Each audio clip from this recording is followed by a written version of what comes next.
Step one, planning.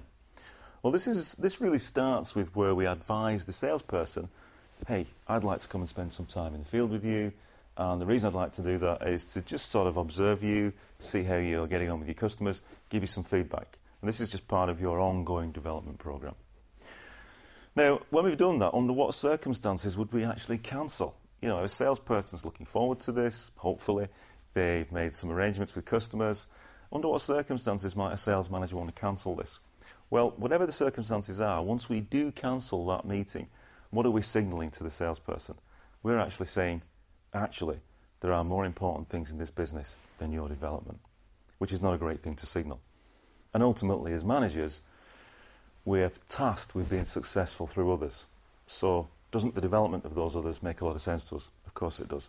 So once we plan it, it stays in the diary, and under extreme circumstances we would cancel it. Anything beyond that, it goes ahead.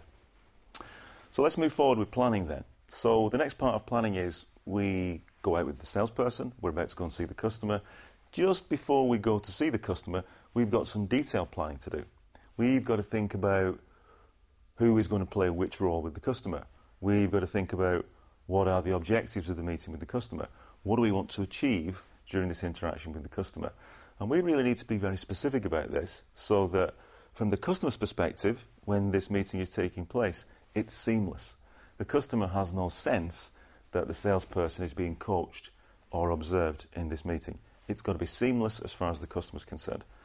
This actually requires a whole new skill set in the sales manager. So we have to plan it carefully beforehand. What are the things we're going to be thinking about? Well, under what circumstances would the sales manager interrupt or take over the meeting from the salesperson? Under what circumstances? Our sort of thinking on this is almost no circumstances.